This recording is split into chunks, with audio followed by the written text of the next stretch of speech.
At dulas. Uy! Muntik na ako. Madulas guys. Oh. Oh. Ayoko na. Baka mabalian ako. Wala pa naman akong ano ngayon. Trabaho.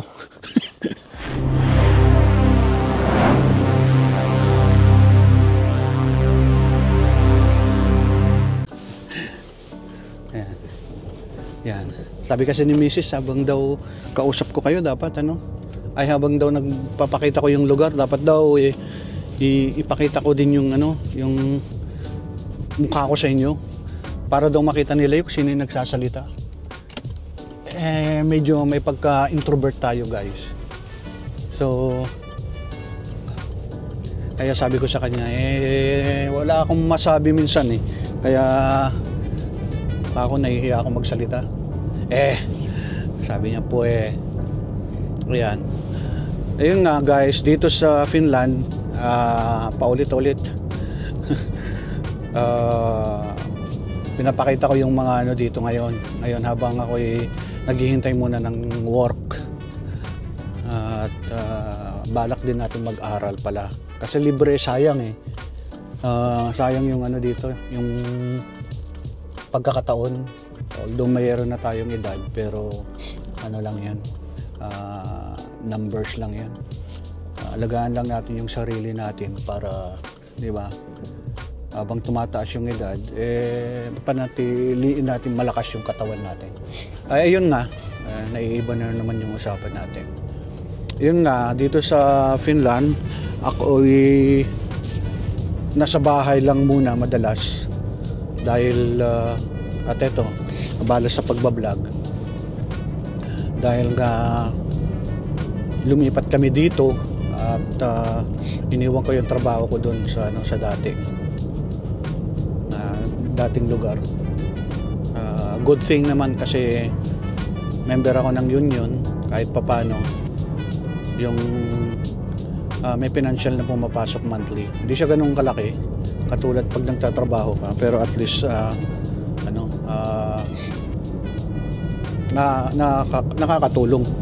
nakakatulong kay Mrs. Nakawa na nga ako kay Mrs. Di ba? Sa kanya dahil siya lang yung kumikita ng medyo maayos kumpara sa akin. Siyempre may mga babayarin kami, bahay, di ba? Itong sasakyan hindi naman kasto, naman to, kumbaga loan to, utang. So monthly, yung monthly niya diba? Kaya naman niya, kaya lang wala na, hindi na masyadong nakakaipon unlike nung kami dalawa nagtatrabaho. Pero by grace of God naman nakakaya naman namin kumain pa ng 3 beses sa isang araw. Ayun. Pakita ko yung daan sa inyo. So ito yung dinadaanan natin papunta sa lake na yon. Hindi na ako gumamit ng GPS. Sana masaktuhan natin yung papasukan natin. Kasi hindi ko alam yung address, hindi ko alam hanapin sa map, sa Google Maps. Kaya na tayo ngayon? Mind map muna tayo. Ayan. Ayun nga guys, yung mga forest dito sobrang iniingat-ingatan nila. Ikot tayo dito. Ayan.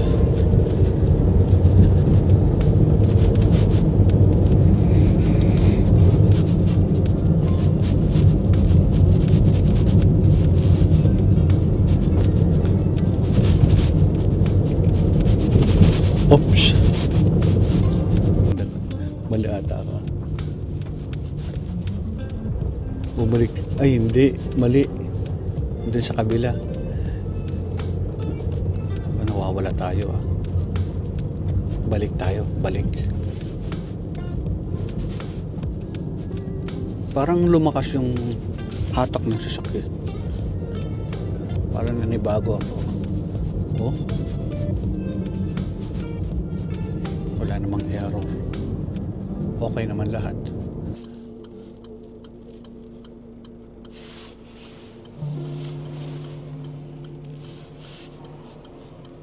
Ganun pa rin, tuloy-tuloy pa rin yung yung maliliit na snow.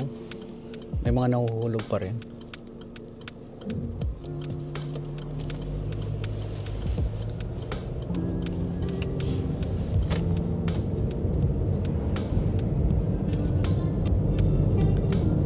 So tayo pwede dito, try natin dito. Yung buhay ng OFW, malalaman mo yung tawag diskarte ng bawat Pilipino at yung pag-uugali ng bawat Pilipino, diba? Yung klase ng pamumuhay.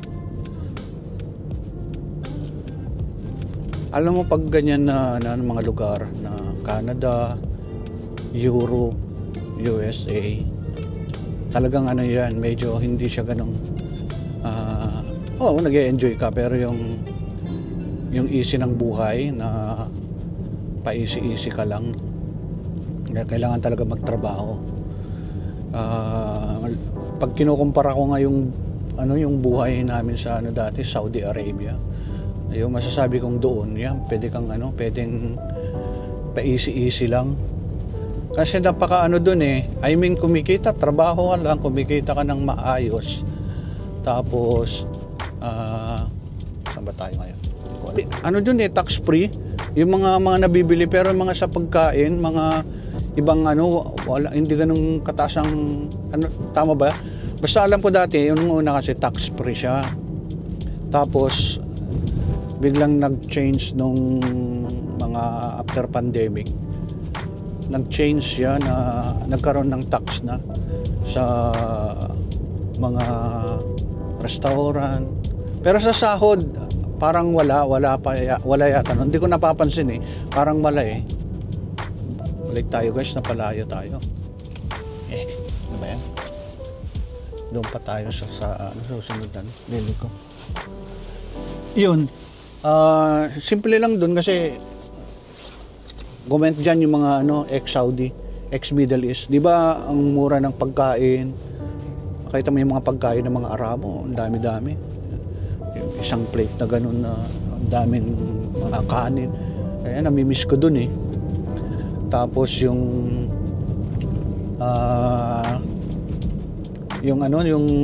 mga ulam, mga salad, sweets. Dami sa opisina dati pag nagkakaroon ng meeting or gathering. Naku. Napakaraming pagkain. Lalo na yung kanin, mga biryani, rice, naiisip ko samantala dito ngayon, mahalaga lahat. Hindi siya ganun kaluwag sa pagkain. Dito medyo mahal talaga. Kung pag kino-compare natin yung gastusin, dito naman maayos. Kaya nga pumunta kami dito, maayos naman dito. Sabi ko nga kailangan mo lang talagang kumayod ng kumayod. Kailangan mo talagang at least sa inyong dalawa may nagtatrabaho pag family kayo. Unlike dun sa Saudi, kailangan din talaga magtrabaho, pero yung gastusin mas malaki yung percentage ng doon ng survival. Yun nga, sabi ko sa Saudi Arabia, sabi nga namin ni Mrs. Kung pwede lang mag-citizen doon, pwede kang immigrant doon sa Saudi. Doon na kami. Tapos papasyal-pasyal na lang ng Amerika, Canada, tsaka Europe, di ba? Palibot-libot na lang. Kasi ang doon ang mura ng gas, mura ng pag kumuha ka ng sasakyan, okay naman. Tapos makakakain ka sa mga maraming doon, European foods, American foods, Filipino foods. dami, kumpleto. So maganda pa yung ano mo doon, yung income mo, tapos mura yung mga gastusin doon, 'di ba? Saan ka pa? Yun nga lang, ang nag-trigger sa amin ni Mrs. Tagal din kami doon mga almost 15 years. 15 years. Walang citizenship doon, o kaya hindi pwedeng mag-migrate. So after siguro nung medyo na kayo, mahina-hina na kayo, ayaw na kayo ng company, papauwiin kayo, di ba? Mahirap na maghanap kasi yung age natin tumataas. Sabihin sa'yo ng Saudi Arabia, muskila, yala go back to Philippines. Ayan, so yun, naganap kami ni Mrs. ng lugar na pwedeng puntahan, na pwedeng mag-migrate.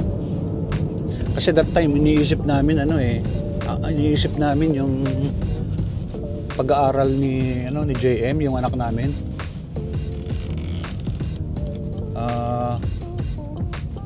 Gusto namin siyang makapag-aral dito sa outside Philippines. Mag-isang anak yan. So, di ba? Sayang naman. Ito rin naman sa Pilipinas. Kaso, pag-uwi namin sa Pinas, siyempre, di na namin kayang sigurong suportahan yung mga gusto ni JM. Habang nagka-college siya, tsaka mahal doon. Sobrang mahal. Hindi namin alam kung saan kami tutungo pag umuwi kami sa Pilipinas. Kaya ayun, sa mahabang storya, naghanap kami ng ibang lugar na pwedeng, habang may pera naman kami na gagastusin pang change country. Nag-try kami ng Canada. Sa US hindi naman pwede kasi overage na si Mrs. kahit nandun yung parents niya. Kaya nag-try kami ng mga ibang bansa. Hindi naman ako natuloy dun sa Canada. Ang dami kong ang gastos doon, mag-estudyante sana. Student pathway that time, during pandemic. Kaso lagi kaming bumabagsak sa mahina daw yung statement of purpose namin. Kaya laging refuse. Hindi kami pinalad.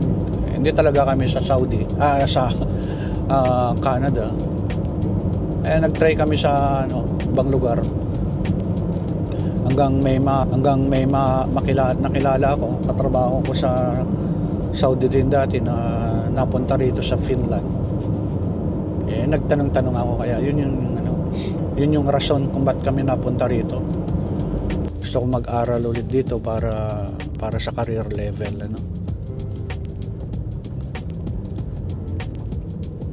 Yun guys, dito na yun.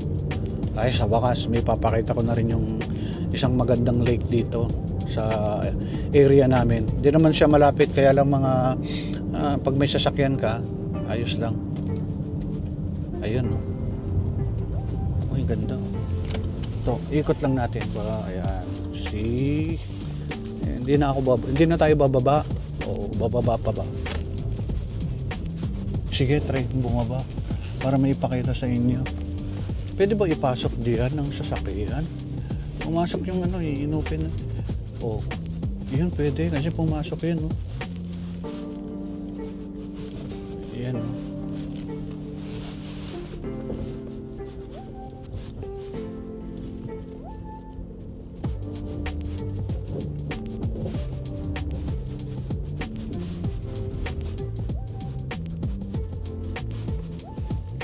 Maganda guys.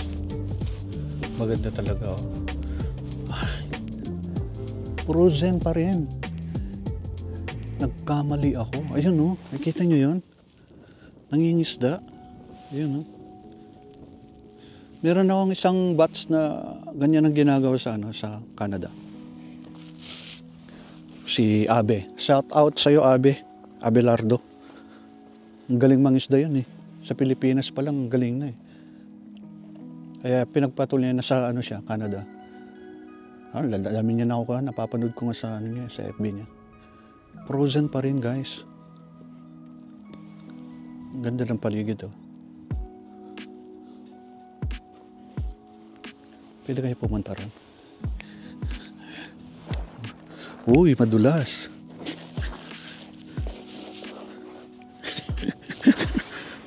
Yun, oh. Frozen pa siya. Wow, nice. Sana makita ni Mrs. na. Grabe, ano? Oh? Grabe, oh.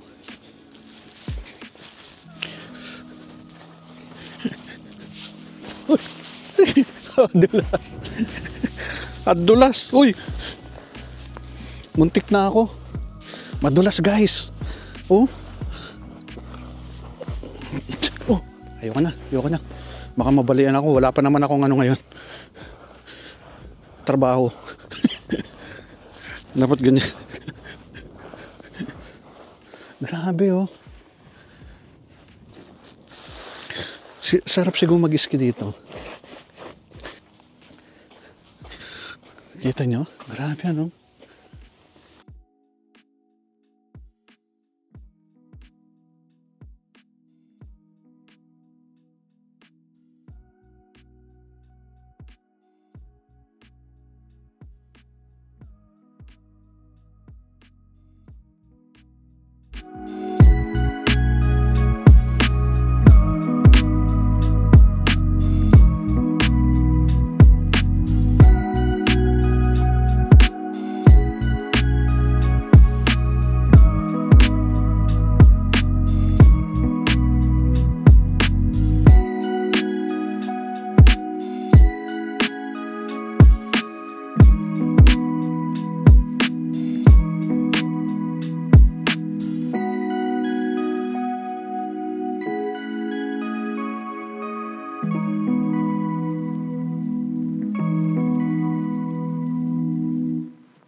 Talaga kinabahan ako doon kanina. Muntik na ako nadulas. Ay, nako.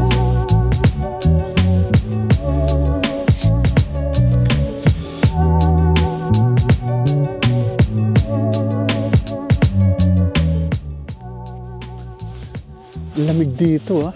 Yung tenga ko, nanigas na. Tsaka yung kamay, naninigas na. Kasi ano, frozen pa rin, no? Frozen lake, ang tigas. Ang dulas, tsaka ang dulas. Dapat dala ko yung ano ko, spike shoes ko. Itong dalawang sasakyan dito, siguro sila yung ano, yung nandun. Yung nagkaano doon, nangingisda. Nasa gitna sila, oh. Tinatry ko siyang i-zoom. Ayun, oh. Kita niya. Ayan.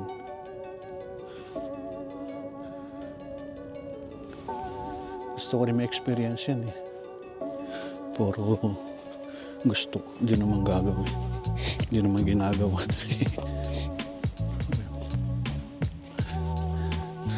Ayun nga, so ito yung lake na isang lake na sinasabi kong maganda.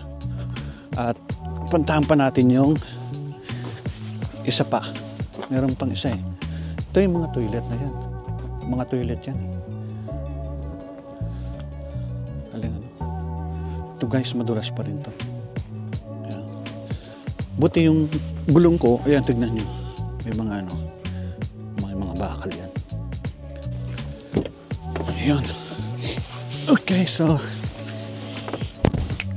yun. Diba, ang ganda talaga ng ng mga forest dito. Oops. Madulas yung kalsada, guys. I think we need to go back. Pag close na dyan, balik na tayo. Wala na ata rito. Wala na nga. Ito yung mga forest. Ito yung mga kahoy dito. Private property na to. Balik na tayo. Kinabahan ako doon kanina sa doon sa nilikuhan natin. Talagang nag-slide yung yung sasakyan. Sabi nga ni Mrs., magpakita ka sa camera pag nagbablog ka. Sige. Sabi ko, try ko.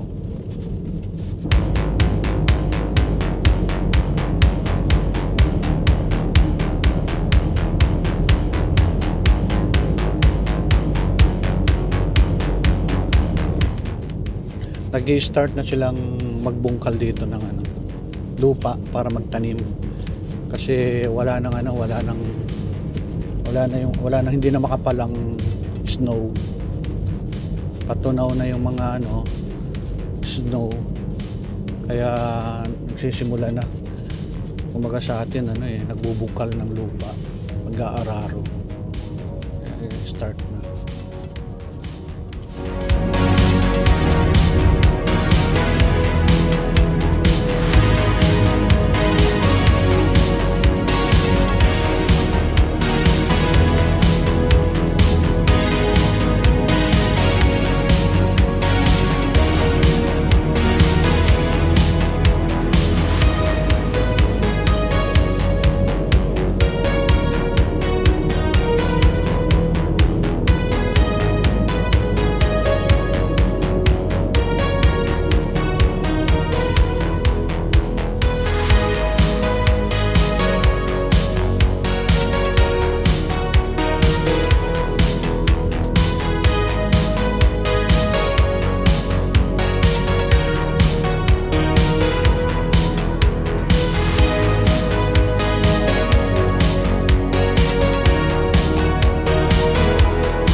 Maraming salamat ulit sa inyo. At pag hindi pa kayo nakasubscribe, alam nyo na yon, subscribe na. Like and share, alam nyo na yon guys, kapag nagustuhan nyo to. Okay, salamat po ulit at see you sa mga susunod na vlog. God bless po.